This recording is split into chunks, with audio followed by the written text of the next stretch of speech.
Hello friends, मैं study 91 channel से नितिन गुप्ता आप सबका बहुत बहुत स्वागत करता हूं। दोस्तों बहुत बहुत स्वागत है आपका हमारे चैनल में। और आज हम बात करने जा रहे हैं मॉडर्न हिस्ट्री में एक बहुत ही इंपॉर्टेंट टॉपिक को। आपको भी लगेगा सर कि आप जब भी आते हो आपका बताने का मौसम भी यही रहता है कि आइए दोस्तों बात करने जा रहे हैं मॉडर्न हिस्ट्री पे। और ये टॉपिक बहुत ही इंपॉर्टेंट है, मतलब सारी टॉपिक इंपॉर्टेंट है, यही मैं आपको बताना चाहता हूँ। इसलिए हर वीडियो में बोलता हूँ कि और वैसे भी जो टॉपिक मैं पढ़ाऊंगा तो जाहिर सी बात है वो टॉपिक उतनी ही इंपॉर्टेंट बन ही जाती है। अगर इंपॉर्टेंट नहीं भी होती है तो भी मैं कुछ ना कुछ इंपॉर्टेंट ढूंढ ही लाता हूं। अब आप ही सोच लो कि आज मेरे मन में था कि मैं आपको पढ़ाऊंगा चार्टर अधिनियम 1793 के बारे में, फिर पढ़ाऊंगा 1813 के बारे में, फिर पढ़ाऊंगा 1833 के बारे में, फिर पढ़ाऊंगा 1853 के बारे में। इतना बड़ा मटेरियल तैयार किया, ये मेरा माइंडसेट था। और हुआ क्या मेरे साथ पता है? हुआ ये कि आज मैं सिर्फ और सिर्फ आपको बताऊंगा इस 1793 में आए हुए चार्टर अधिनियम के बारे में। आपको लगेगा सिर्फ मतलब कि आज के क्लास में खाली इतनी सी बात करेंगे। अरे दोस्तों इतनी सी नहीं, एक्चुअली में जब मैंने क्या किया कि इसके बारे में थोड़ी बहुत नॉलेज तो मुझे पहले से थी। मैं पिछले 2 दिन से इसके बारे में जब मैं अलग अलग बुक्स को उठाया, जब बुक्स में पढ़ना शुरू किया ना, तो जो अच्छी अच्छी किताबें हैं उसके बारे में कहीं कोई भी ऐसी किताब नहीं मिली जिस किताब में एक पेज कम से कम इसके बारे में दिया हो। कितना? एक पेज दिया हो। मेरे मन में संतुष्टि नहीं हुआ। मुझे लगा यार कि कोई अधिनियम 2-4 लाइन के लिए थोड़े बनता है। नाम क्या है आप बताओ? नाम है 1793 का चार्टर अधिनियम। एक बात बताओ, अधिनियम माने क्या होता है? अधिनियम माने पूरा का पूरा एक बिल पेश हुआ होगा, वो बिल ब्रिटिश संसद में पास हुआ होगा, पास होने के बाद जो है फाइनल सेगमेंट मिला होगा, तब वो जाके एक्ट बनता है, तब जाके लागू होता है। और जैसा कि किताबों में दिया है 4 लाइन, क्या उस बिल में 4 ही लाइन लिखा था? क्या उस बिल में 4 ही लाइन लिखा था? 4 लाइन के लिए तब तक बिल पास कर दोगे? 4 लाइन के लिए नियम नहीं बना दोगे? क्या करने जाएंगे बिल पास करने के लिए? तो मतलब कहीं ना कहीं झोलझाल है, कहीं ना कहीं किताब वाले या अलग अलग जो राइटर हैं या तो इनको पता नहीं है, या तो ये हमें सही बताना नहीं चाहते, और या तो मुद्दा क्या है समझ में नहीं आता। या तो कुछ ऐसी बात हो कि इनको जो प्रीमियम क्लास की किताबें हों, जो महंगी महंगी किताबें होंगी, 700-800 रुपए की एक किताब होगी, उसमें ये पढ़ाएंगे, 300-400 वाली किताब में नहीं पढ़ाएंगे। लेकिन हमारे यहाँ ऐसा नहीं होता है। हम तो आपको पूरी बात बताते हैं, चाहे वो टॉपिक जैसा भी हो। तो पूरी बात आज मैं बताऊंगा। और जब आज मैं आपको 1793 के इस एक्ट के बारे में बताऊंगा ना, आपको सुन करके आप मुंह खोल देंगे, सर क्या बता रहे हो आप, क्या जबरदस्त बता रहे हो आप सुनते जाना मैं जो बताने वाला हूं। तो आइए स्टार्ट करते हैं। पढ़ने के बाद आपको लगेगा टॉपिक कितनी इंपॉर्टेंट है। पहले ही बता दे रहा हूं कि इस टॉपिक के बारे में बहुत सारे इतिहासकारों का मानना था कि ये जो टॉपिक है इसका कोई संवैधानिक महत्व ही नहीं है। 50% से ज्यादा जो इतिहासकार हैं उनका यह मानना है कि यह फालतू का एक्ट है। 50% से ज्यादा इतिहासकारों को मत बता रहा हूं। और 30-35% राइटर ये मानते हैं ये फालतू का एक्ट है। मैं नहीं मानता, ठीक है? आयोग नहीं मानता। आयोग क्या करता है, इसी में से क्वेश्चन उठा के आपके सामने देता है। आप कहते हो सर पता नहीं कितना डीप पूछ दिया। यार इतना डीप पूछने की क्या जरूरत है? इसको किताबों में दिया ही नहीं, हम कहां से पढ़ेंगे? अरे यार तो गलती आपकी है ना, आप अच्छे मटेरियल नहीं पढ़ोगे, अच्छी किताबों को नहीं पढ़ोगे। लेकिन दिक्कत भी तो यार, अच्छी किताब है किसकी? तो इस प्रॉब्लम को भी बहुत जल्दी ही दूर करूंगा। आइए टॉपिक को स्टार्ट करते हैं, बाद में बातचीत करेंगे इस मैटर पर। तो देखिए 1793 का एक्ट लाने की जरूरत क्या पड़ी, सबसे बड़ी बात ये हमको जानना है। तो आपको मैंने बताया था दोस्तों 1773 में एक एक्ट आया था, रेगुलेटिंग एक्ट। आपको याद आ रहा होगा, उस रेगुलेटिंग एक्ट में एक लाइन बात लिखा था, वो ये लिखा था कि जो ईस्ट इंडिया कंपनी है इसको पूरब के देशों के साथ व्यापार करने के लिए एकाधिकार दिया गया। कितने सालों के लिए? 20 वर्षों के लिए अधिकार दिया गया कि वो जाएं और वहां पर जो है व्यापार अपना करें। हालांकि कुछ छोटी मोटी कंपनियां और आई थी, बट ये उनको एक प्रकार से एकाधिकार मान के चलते हैं, ठीक है? उनको 20 साल के लिए एकाधिकार नहीं, 20 साल के लिए व्यापार के लिए उनको भेजा गया था 1793 में से, सॉरी 73 से उस रेगुलेटिंग एक्ट में कहा गया था। तो 20 साल हो गया था पूरा। 1773 से 10 साल 1783 और 1783 से 10 साल 1793। तो 20 साल हो गया था पूरा। तो फिर से उस व्यापार को आगे बढ़ाना पड़ेगा। जैसे अगर आपसे मैंने कहा कि ले जाओ लाइसेंस, ये आपका 10 साल के लिए वैलिड है, तो जब 10 साल खत्म होगा उस लाइसेंस का तो आप जाओगे ना आगे बढ़ाने के लिए। तो उसी तरह से ये लोग गए वापस आगे बढ़ाने के। तो एक तो सबसे सिंपल सी बातें थी। लेकिन यार एक लाइन के बाद के लिए पूरा का पूरा बिल थोड़े पास हो जाएगा, इतना बड़ा एक्ट थोड़े पास हो जाएगा। तो आज हमको ये जानना है कि 1773 की इस एक्ट की जरूरत क्या पड़ी, इस एक्ट की जरूरत क्या पड़ी। दोस्तों एक बात याद रखो, 1773 के एक्ट में जो कुछ नुकसान था, सॉरी 93 में की जरूरत क्या पड़ी, 1773 का जो रेगुलेटिंग एक्ट था उसमें जो कुछ भी फॉल्ट हुआ उसको दूर किया पिट्स इंडिया एक्ट ने। मैंने आपको बता दिया बोर्ड ऑफ कंट्रोल बना वहां पर, और पिट्स इंडिया एक्ट इतना मजबूत कानून बनाया कि 1773 में आई हुई समस्त प्रॉब्लम को दूर किया। साथ ही साथ जो पिट्स इंडिया एक्ट आया 1784 में, उसकी सबसे बड़ी खासियत ये थी कि वो इतना मजबूत एक्ट था कि गलतियां उसमें ना के बराबर थी, और आगे भविष्य में आने वाली समस्याओं को सोच करके पहले ही उसके लिए कानून बना दिया गया था। ये भी मैंने आपको बता दिया। लेकिन इस 1793 का जो एक्ट आया, इसमें बची खुची गलतियों को दूर करने का प्रयास किया गया और बेहतर शासन कैसे स्थापित किया जाए इसके बारे में जो बात किया वो ये बात था। क्योंकि रेगुलेटिंग एक्ट सबसे पहली बार आया शासन करने के लिए, पिट्स इंडिया एक्ट केवल उसकी कमियों को दूर करने के लिए आया। पिट्स इंडिया एक्ट इसलिए नहीं आया कि हम अपने शासन का विस्तार करें। बात को समझिए, जैसे मैं कहूं कि मेरे अंदर बुराई है, तो कोई एक व्यक्ति आए उस बुराई को खत्म करने के लिए, फिर एक दूसरा व्यक्ति आए इस व्यक्ति को महान बनाने के लिए, तो दो काम हो जाता है। एक व्यक्ति वो जो दूसरे की बुराई को खत्म कर रहा है, दूसरा व्यक्ति वो जो दूसरे को महान बना रहा है। तो ये 1793 का जो चार्टर अधिनियम है ये महान बनाने के लिए आया था। मतलब कंपनी का विस्तार कैसे होगा इसके बारे में सोच रहा था, और विस्तार कंपनी के माध्यम से नहीं, विस्तार ब्रिटिश संसद के माध्यम से कैसे होगा इसके बारे में बता रहा था। तो मैं आपको पहले ही बोल चुका हूं कि अब ब्रिटिश संसद आ गया था और वो कहीं ना कहीं सारे कानूनों को, सारे रूल्स रेगुलेशन को अपने हाथों में लेके चल रहा था। तो आइए सबसे पहले हम जानने का प्रयास करते हैं कि इस चार्टर अधिनियम की विशेषताएं क्या क्या थी, और इसी विशेषता में हम सारी बात करेंगे। ठीक है, इसी विशेषता में हम जब सारी बात करेंगे तो आपको लगेगा वाओ सर ये तो बहुत गजब काम आपने बता दिया। तो आइए इसके कैरेक्टरिस्टिक के बारे में देखते हैं। सबसे पहले चीज जो मैंने पीछे बताया, पहले आप उसी को नोट कर लीजिएगा कि 20 साल के लिए व्यापार का उनको प्रमाण पत्र यहां से मिल गया। एक काम तो ये हो गया। दूसरा काम आपसे कहूं कि सर आप बताइए सेकंड काम क्या हुआ। तो सेकंड काम दोस्तों हुआ कि कंपनी जो थी उसका एक अनुमान लगाया गया कि कंपनी जो है प्रति वर्ष 12.5 लाख पाउंड रुपए की अर्निंग करती है।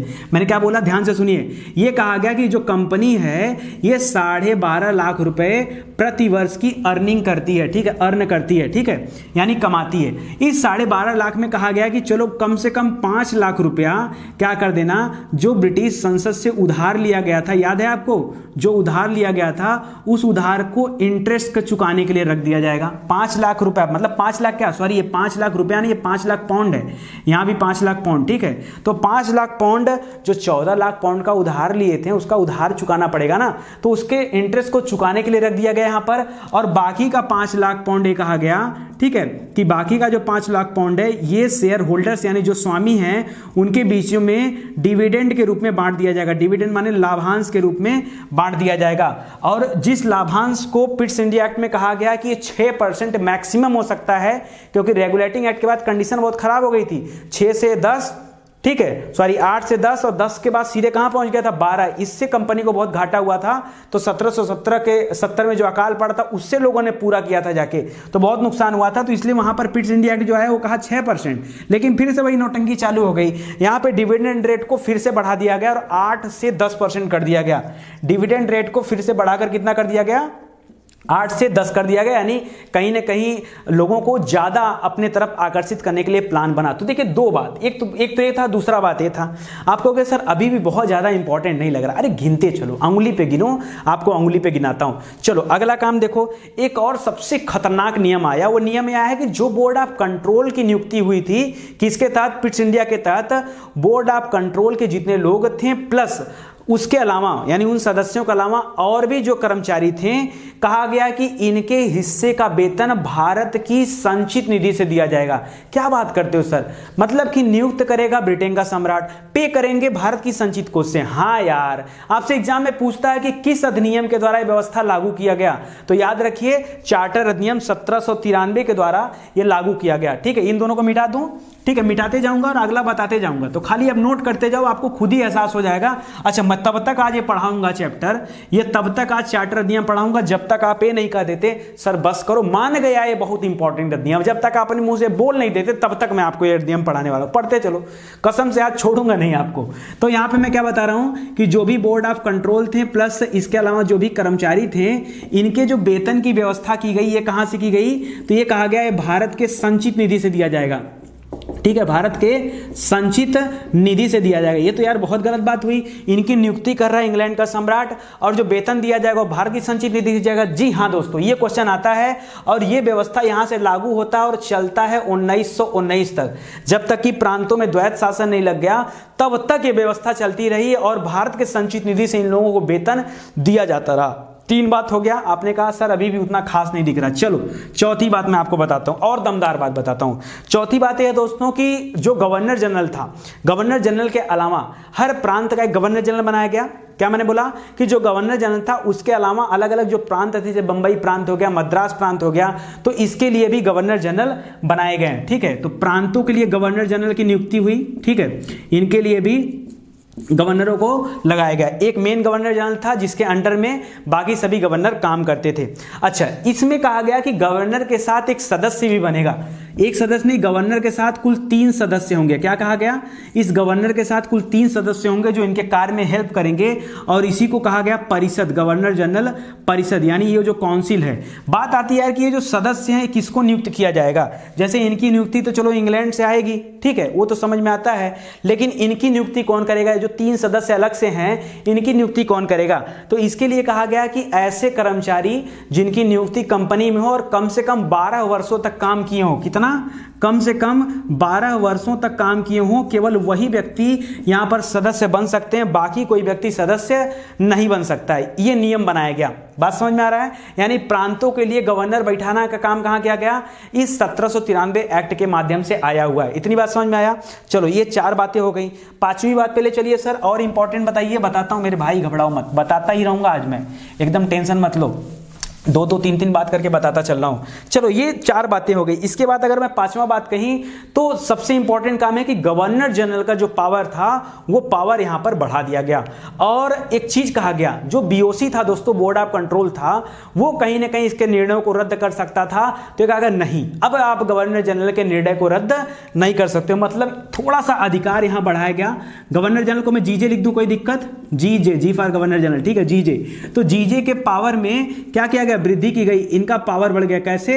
अब जो अधिनियम रद्द हो जाता था इनसे बिना पूछे, उसको रद्द नहीं हो सकता। मतलब ये क्या कर सकता है? उसको रोक सकता है। ठीक है, तो ये चीजें हो गई। लेकिन लेकिन लेकिन लेकिन 3 चीजों को छोड़ करके, कौन सी 3 चीजें? न्याय, विधि और कर। किसको किसको छोड़ करके? न्याय संबंधी चीजों को ये रद्द नहीं कर सकता अगर डिसीजन ऊपर से आ गया तो। जैसे बोर्ड ऑफ कंट्रोल ने कोई न्याय संबंधी नियम बनाए तो उसको गवर्नर जनरल रद्द नहीं कर सकता। न्याय हो गया, विधि संबंधी हो गया और कर संबंधी हो गया। इन 3 क्षेत्रों को छोड़ करके बाकी सभी चीजों को यहां पे रद्द कर सकता है। तो कहीं ना कहीं आपसे पूछता है कि गवर्नर जनरल में के निर्णय को बढ़ाने की, जो निर्णय रद्द कर सकता था, ये पावर उसको किस अधिनियम से मिला? तो ये मिला आपको 1793 के इस चार्टर अधिनियम से। ये सब बातें किताबों में नहीं लिखा हुआ है, लिखा भी होगा तो अभी जितनी बात मैं बताऊंगा उतना तो नहीं लिखा होगा। चलो इसको हटाता हूं, चलो आगे सुन लो। इसके बाद कहा गया कि जो प्रधान सेनापति होगा, पहले क्या होता था? तो जो प्रधान सेनापति होता था उसके लिए काउंसिल का सदस्य होना जरूरी था। अब इस अधिनियम के बाद क्या किया गया? 1793 के चार्टर अधिनियम में कहा गया कि जो प्रधान सेनापति है उसको काउंसिल का सदस्य होने की जरूरत नहीं है। कोई दिक्कत नहीं, अगर वो काउंसिल का सदस्य नहीं भी रहेगा तो भी चलेगा। ठीक है, तो ये नियम आया, कोई दिक्कत आपको? चलिए, लेकिन ये चीज पहले था तो यहां पे लिख दे रहा हूं चलो कि जो प्रधान सेनापति होगा, जो प्रधान सेनापति होगा, ठीक है, यहां से नियम आया कि वो काउंसिल का सदस्य रहे ना रहे कोई फर्क नहीं पड़ता है। ठीक है, तो ये हटा दिया गया इसको, इस काम को, इस जो अनिवार्य काम था इसको हटा दिया गया।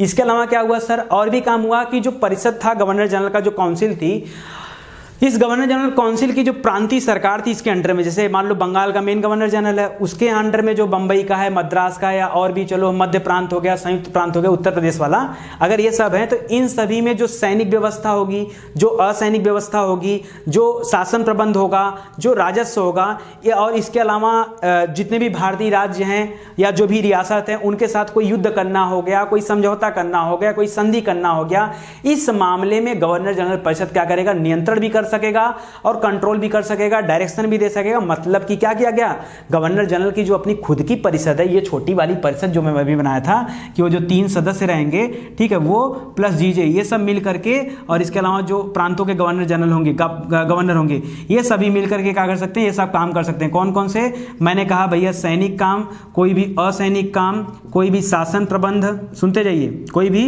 शासन प्रबंध, ठीक है, या अगर भारतीय रियासतों के साथ कोई युद्ध करना है, कोई संधि करनी है, कोई समझौता करना है, तो ये सब निर्णय जो है वो ले सकता है, इसके लिए निर्णय ले सकता है, इसके लिए निर्देश दे सकता है।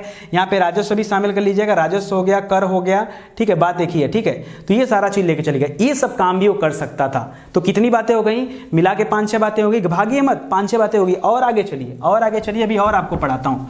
तो ये एक्ट तो यार मेरे हिसाब से बहुत इंपॉर्टेंट एक्ट था, बट पता नहीं क्यों यार इसके बारे में लोग इसके साथ इतनी नाइंसाफी करते हैं इस एक्ट के साथ। चलो आगे की बात बता रहा हूं, एक सेकंड, आगे की बात बताऊं दोस्तों।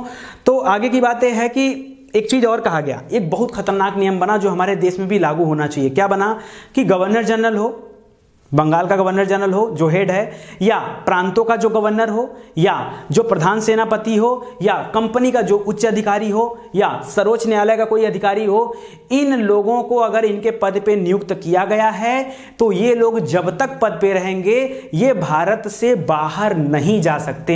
एट, इसके आगे लिखा था एट एनी रेट, किसी भी कीमत पर ये भारत से बाहर नहीं जा सकते। अगर ये भारत से बाहर गए तो इनके माना जाएगा कि ये लोगों ने अपने पद से त्याग पत्र दे दिया, ठीक है। और हमारे यहाँ क्या होता है, हमारे यहाँ कोई भारत जाए, हमारे यहाँ तो आधा जीवन तो प्लेन में कटता है लोगों का, मंत्रियों नेताओं का आधा जीवन जहाजों में कटता है, ठीक होगा, बाहर से ही सारा काम चलता है, सारा काम बाहर चलता है, समझ में नहीं आता कौन सा काम बाहर से चलता है, ठीक है। चलो वो खैर उनका मुद्दा है, हमारा मुद्दा नहीं है।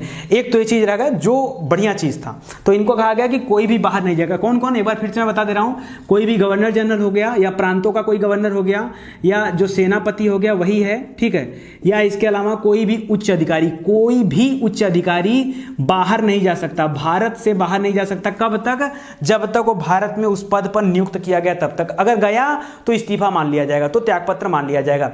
इसके अलावा क्या नियम आया सर, एक और नियम आया कि गवर्नर जनरल किसी प्रांत पे यदि दौरे पर गया है तो उस समय के लिए वो काउंसिल के किसी भी मेंबर को कार्यवाहक गवर्नर जनरल के रूप में नियुक्त कर सकता है। तो सिंपल सी बात है, अगर राष्ट्रपति बाहर गया है, 9वां नंबर पॉइंट देख लीजिए, 9वां 8वां जो भी हो, ठीक है, तो वो नोट कर लीजिएगा कि अगर गवर्नर जनरल मान लो कहीं दौरे पे गया, ठीक है, तो उस समय कार्यवाहक के रूप में क्या करेगा, काउंसिल का कोई मेंबर, जो डिसाइड कौन करेगा, ये गवर्नर जनरल डिसाइड करेगा कि किसको बनना है, ठीक है, तो उसको बना दिया जाएगा। ये तो सिंपल से काम है। लेकिन हाँ, ये व्यवस्था भी लाई गई इस एक्ट के माध्यम से। पिट सूट्स वाले में ये मैटर नहीं करता था, उसमें था ही नहीं।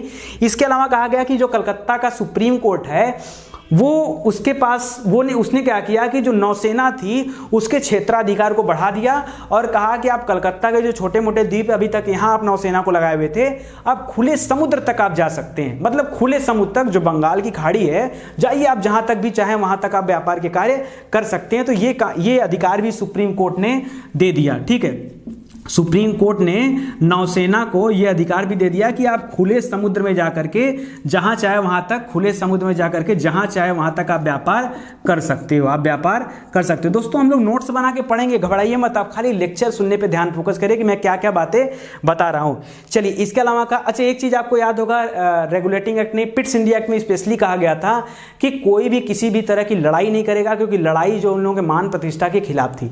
अंग्रेजों का मानना यह था कि हमको जितना क्षेत्र मिला हम इसी पे अपना शासन करेंगे, हमको नई लड़ाई किसी से मोल नहीं लेना। तो वो चीज यहां भी लागू थी, ठीक है।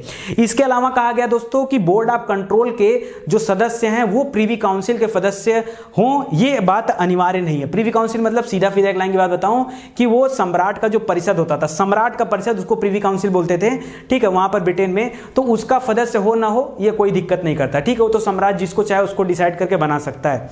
इसके अलावा कहा गया कि गवर्नर जनरल हो गया, गवर्नर हो गया, सेनापति हो गया, इन लोगों की नियुक्ति कौन करेगा, तो नियुक्ति की जो है वो स्वीकृति फाइनल कौन देगा। जैसे कंपनी भी नियुक्ति के लिए नाम पेश कर सकती है, ठीक है, नाम पेश कर दी, भाई फलाने आदमी को आप गवर्नर जनरल बना दीजिए, इसको प्रधान सेनापति बना दीजिए, लेकिन फाइनल मुहर किसकी लगती थी, वो सम्राट की ही लगती। तो सिंपल सी बात है। बाकी गिफ्ट देना, रिश्वत लेना ये मना कर दिया गया था, निजी व्यापार मना कर दिया गया, तो पहले का काम था।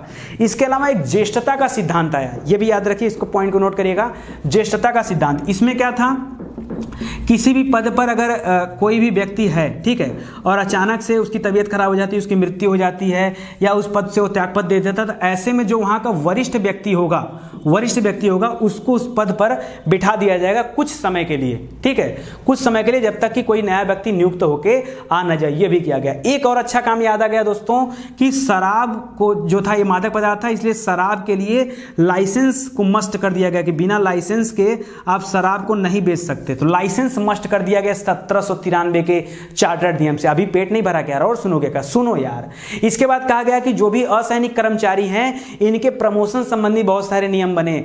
इसी अधिनियम के माध्यम से साफ सफाई पर ध्यान दिया गया, स्वच्छ भारत अभियान चलाया गया। मतलब सर, अरे मतलब ये कि मेहतरों की नियुक्ति की गई, नगर निगम छोटे छोटे बनाए गए, और क्या किया गया, वहां पर लोगों को साफ सफाई के लिए क्या किए गए, कर्मचारी नियुक्त किए गए। ये सब इसी एक्ट से। अब आप बताओ कि ये एक्ट इंपॉर्टेंट है कि नहीं, ये एक्ट अपने आप में महत्व रखता है कि नहीं रखता है? बिल्कुल लगता है। लेकिन इसके बावजूद भी बहुत सारे इतिहासकारों ने यह कहा कि ये एक्ट ऐसे पास हो गया कि जितनी आवाज, तो उससे ज्यादा आवाज तो पटाखों में हो जाती है। मतलब इतना साइलेंटली पास हो गया कि जिस समय पास हुआ उस समय किसी पेपर में भी नहीं आया कि फला एक्ट को पास किया गया है। इतने शांतिपूर्वक पास किया गया, उससे ज्यादा आवाज तो एक पटाखे में होता है। सोचो इसका क्या महत्व है। तो ऐसा लोग कहते हैं, आपको नहीं समझना है। ये सारी बातों को आप सुनिएगा और अपने दिमाग में याद रखिएगा। मोटी मोटा अगर मैं बात करूं तो 3-4 बातों को तो जरूर से याद रखिएगा। जैसे 20 साल वाली बात याद रखिएगा। जैसे कोई अगर छोड़कर गया भारत से तो उसको त्यागपत्र मान लिया जाएगा, ये याद रखिएगा। प्रिवी काउंसिल वाली बात याद रखिएगा। इसके अलावा आप याद रखिएगा कि इससे जो है गवर्नर जनरल का पावर बढ़ गया। 3 क्षेत्रों को छोड़कर के, न्याय, विधि और कर को छोड़कर के इसके पावर बढ़ गए हैं। ये सारी बातों को याद रखिएगा, ठीक है। इसके अलावा स्वच्छता अभियान चालू किया गया, ये सब भी याद रखिएगा। अब बाकी 5-5 लाख वाला था जो 1919 तक चला, भारत के संचित निधि से वेतन देने वाला, ये वाला कॉन्सेप्ट भी आप याद रखिएगा, ठीक है। फाइनली ये हुआ कि गवर्नर जनरल में जो पावर नहीं था वो पावर आ गया। वो निर्देशन भी दे सकता था, वो नियंत्रण भी कर सकता था, ये भी आप याद रखिएगा। तो मोटी मोटा इतनी बातें कम से कम आप याद रखिएगा, ठीक है। चलो ये चैप्टर तो हमारा यही समाप्त हो जाता है। अब आप कहोगे कि सर और क्या पढ़ा जाए, तो अगला चैप्टर सर आप क्या पढ़ाने वाले हैं? तो जरूर मैं आपको पढ़ाने वाला हूं 1813 के अधिनियम के बारे में, बट आज नहीं, वो मैं आगे पढ़ाऊंगा। और 1813 ही क्यों आया? क्योंकि यहां भी उसको 20 साल का पावर दिया गया कि 20 साल तक ये चलेगा। तो आप 1893 में 10 साल जोड़ोगे तो क्या आ जाएगा, ये 1803 आ जाएगा। फिर 10 साल जोड़ोगे तो क्या आ जाएगा, 1813 आ जाएगा, ठीक है। फिर 13 में 20 साल के लिए बढ़ाया जाएगा, तो फिर यहां से कहां पहुंच जाएगा, 1833 पहुंच जाएगा। फिर 20 साल के लिए बढ़ाया जाएगा, 1853 पहुंच जाएगा। इसके बाद क्या हुआ, 1857 की क्रांति के बाद भारत का शासन ही सम्राट के हाथों में चला गया और 1857 से 1858 1 नवंबर 1858 से ये शासन किसका मान लिया गया कि अब भारत में कंपनी का शासन समाप्त हो गया है। और किसका शासन स्टार्ट हो गया है, तो ब्रिटेन के सम्राट का शासन, इंग्लैंड के सम्राट का, इंग्लैंड के राजा का शासन स्टार्ट हो चुका है। ये बातें दोस्तों, अब मैं चाहूंगा कि आपने गवर्नर जनरल के बारे में पढ़ा कि नहीं पढ़ाया? मैंने गवर्नर जनरल के बारे में पूरी बात बता दी, आपको पढ़ा चुका हूं, तो आप जाके वीडियो देख सकते हैं। अगर आप नहीं देखे हैं तो मैं क्या करता हूं ना कि इसी बीच में मैं आपको गवर्नर जनरल भी पढ़ाते चलता हूं। क्या कहा, जैसे अभी 1793 तक हम पहुंच गए हैं, तो नेक्स्ट वीडियो में क्या करता हूं, आपको पढ़ाता हूं 1773 में जब रेगुलेटिंग एक्ट आया था, उस समय रेगुलेटिंग एक्ट में एक गवर्नर जनरल का भी प्रावधान था। जैसे सुप्रीम कोर्ट का प्रावधान था, गवर्नर जनरल का भी प्रावधान था। तो वारेन हेस्टिंग को बंगाल का पहला गवर्नर जनरल बनाया गया। तो मैं क्या करता हूं ना, आपको वारेन हेस्टिंग के बारे में और यहां तक आऊंगा लेके 1793 में, क्योंकि ये जो 1793 वाला एक्ट था, ये लॉर्ड कॉर्नवालिस उस समय भारत में गवर्नर जनरल थे बंगाल के, उनके आखिरी समय में, एकदम रिटायरमेंट का इनके टाइम था। क्योंकि जो ये थे लॉर्ड कॉर्नवालिस थे, वो 1786 में गवर्नर जनरल बन के आए थे भारत के, और 1793 में वो जाने वाले थे। तो जिस साल वो जाने वाले थे उस साल ये चार्टर अधिनियम आया। तो मैं चाहता हूं कि आपको एक वीडियो बनाकर दूं। अच्छा, मैं ज्यादा से ज्यादा बात कवर करूंगा, ऐसा नहीं कि एक वीडियो लाऊं वारेन हेस्टिंग का, फिर एक वीडियो लाऊं जो है कॉर्नवालिस का, नहीं यार, ऐसा मुझे काम नहीं करना है। क्योंकि मेरा टारगेट ये नहीं रहता है कि यार हम ज्यादा से ज्यादा आपको वीडियो दें। मेरा टारगेट रहता है कि यार 30, 35, 40 मिनट की क्लास चले और आपको लगना चाहिए कि हाँ यार हमने कुछ सीखा है, बढ़िया हमने पढ़ा है। तो मैं क्या करूंगा ना कि कॉर्नवालिस को लेके और वारेन हेस्टिंग को, इन दोनों को एक में कर देता हूं, पढ़ा देता हूं, और उसके बाद एक और वीडियो लेकर आता हूं। नहीं, उसके बाद आपको पढ़ा देता हूं 1813 वाला, ये पढ़ा देता हूं अधिनियम।